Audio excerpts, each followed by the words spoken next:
Ni inkuru utari nziza na gato ku muhungu wacu Rocky Kimomo cyangwa se Rocky Kirabiranya, kubera ko rwose ari mu gahenda nyuma yuko YouTube channel yiwe irimaze kuba yakura cyane, yaramaze kuba yakuzuza abasubscribers miliyoni irenga, yamaze kuba yasibwa kuri YouTube kabisa. Ubu ngubu rwose nago akibasha kuba yayikoresha. Ibi ngibi byabaye rero nyuma yuko haciyeho iminsi rwose nyine ahawe igihembo cyuko yujuje miliyoni y'abasubscribers.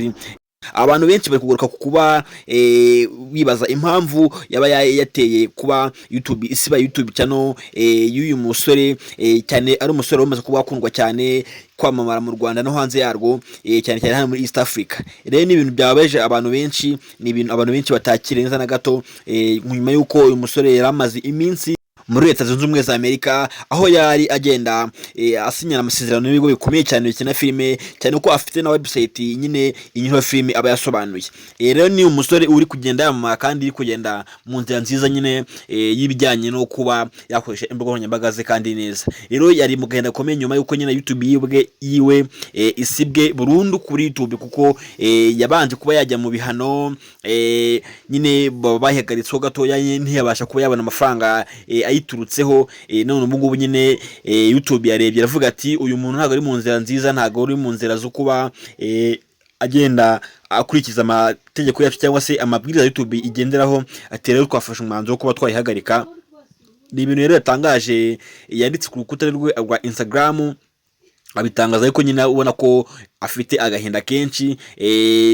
Ariko benshi bakomeza kuba bahuriza ko ibi bintu bya YouTube umuntu ashoramo imbaraga nyinshi, amafaranga menshi, umwanya umuntu aba yatakaje, ubundi umuntu yarangiza byose akavuga ati akabihindura zero. Ni ibintu bibabaje cyane, ni ibintu biba biteye impungenge, kuko rwose buriya nta tolerance ibamo, nta byo kuvanga imbabazi ngo ibiki nimuhe byose. Iyo ubona rwose uri kuba uca inyuma y'amategeko yayo, usibwa burundu kuri YouTube. Ariko ibi ngibi bibaye nyuma yuko uwitwa n'ubundi Rocky nyine byari byatangajwe imbere yuko yasibwe, ariko nyine aza kuba yaganira nayo na YouTube, baraganira nyine ibasha kuba yagaruka, ariko nyine bamuhagarika kuba yahembwa amafaranga.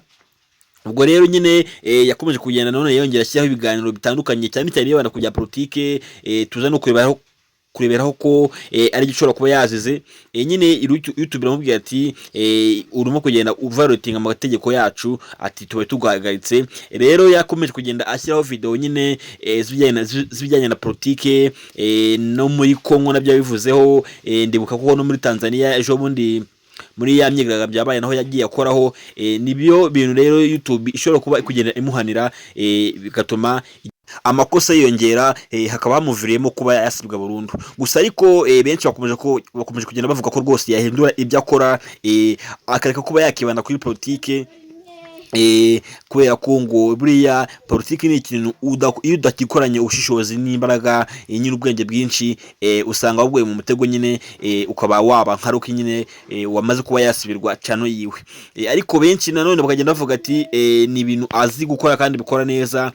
Abantu benshi barabikunda kandi babisobanura neza, cyane ko byinshi biba ari n'ukuri nyine biba bigenda bivugwa. Ariko YouTube ntago ireba ibintu bigenda biba byakangiza societe y'abantu cyangwa se abantu bamwe na bamwe. Rero niyo mpamvu bivugwa ko yaba yasibwe, bitewe niyo mpamvu nyine ko agenda akora ku bintu bya politiki.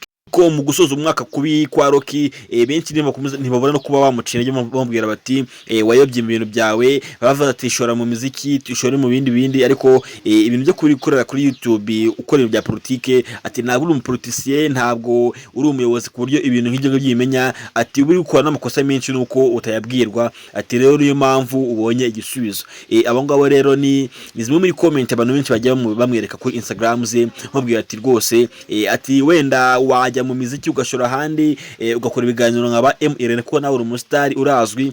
Ati rero ibyo bintu bivemo rwose, kuko n'ubundi indi wazafungwa, n'ubundi wazisanga mu mutego woguyemo, ugasanga n'ubundi irongera sibwe, imbaraga ugiye utakazamo, amafaranga ugiye utakazamo yose ugasanga ari kugenda ashya. Ati kandi kugenda uzamuka neza umunsi ku munsi ugaragaza ko ushoboye kandi uzi ibyo urimo. Niyo mpamvu rero bagiye benshi bamubwira ati hindura icyo ukora, ati ujye mu biganiro nk'abandi ba MRN n'abandi na Machita n'abandi, ati nabyo byagenda bikugirira akamaro kandi nabwo wazamuka. Ariko ababazwa no kuba abantu bose bamaze kumukurikira bose bajya kuri miliyoni na 300 bose bamaze kuba basibwa kuri YouTube, ntagere n'umuntu ubonaho, yewe na channel nyine yawe amavideo yose wakoze yose akagenda akaburiramo.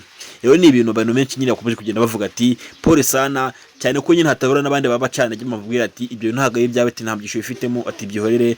Ariko amakuru hari avuga ko n'ubundi yari afite indi channel, ariko nyine yo yari ikirasi, yari ifite abasubscribers bajya kuri ku 70,000, bivugwa ko yari yagiye kukubuza akazamura, ariko abantu bagakomeza kuvuga ko agomba guhindura nyine ibyo akora, ibintu bya politiki akaba yabivamo burundu ku buryo yabisezera. Nibyo rero bintu bituma akenshi YouTube channel z'abantu zifungwa, kuko ndagira nkubwire ko uwitwa nawe channel yiwe YouTube yayifunze nayo ikayisiba burundu bitewe nuko yagendaga akora ibyegeranyo na bimwe na bimwe bigiye bitandukanye binateye ubwoba ari bya politike, akaba yo mpamvu nawe yasibwe burundu. Ubu ngubu nawe rwose nawe arahungaho na YouTube channel agira, we nta nindi yafungura. Nawe ni n'abantu benshi bagiye bazwi hano mu gihugu cy'u Rwanda bagenda bafungirwa mu macano kubera ibintu bijyanye na politike. Rero benshi bakomeje kugenda bavuga ati mubivemo, mubiharire abayobozi ba nyirabyo babikora, abari bo babicururizamo, abari bo cyangwa amafaranga, ati kuko rwose ntago wagenda utakaza imbaraga zingana gutyo n'ibintu byinshi n'amafaranga watakaje umwanya, ati rwose ni ibihombo bikomeye cyane. Uyu ni Rocky rero Kiraberanya Kimomo wamaze kuba yajya mu gahinda nyine asoza umwaka nabi rwose, kubera ko kuba wasibirwa YouTube channel ni ibintu bikomeye cyane. N'ahantu akoraga umugati, ahantu akuraga amafaranga agiye atandukanye akoresha mu buzima bwe bwa buri munsi, hakaba hasenyutse burundu. Ni ibintu rero bitari byiza cyane. Bantu banjye rero ndabakunda cyane, ndabwiye ngo hano ku Rwanda TV amakuru yacu yo abari menshi abarakagaruka umunsi ku munsi. Rero kora subscribe kandi kuntugera share, like and comment kugira ngo uzajye ubasha kubona amakuru y'abastari byamamare hangaha n'ahandi wayasanga n'ahangaha. Bantu banjye rero ndabakunda cyane, njye Mwagane Christophe, murakoze cyane.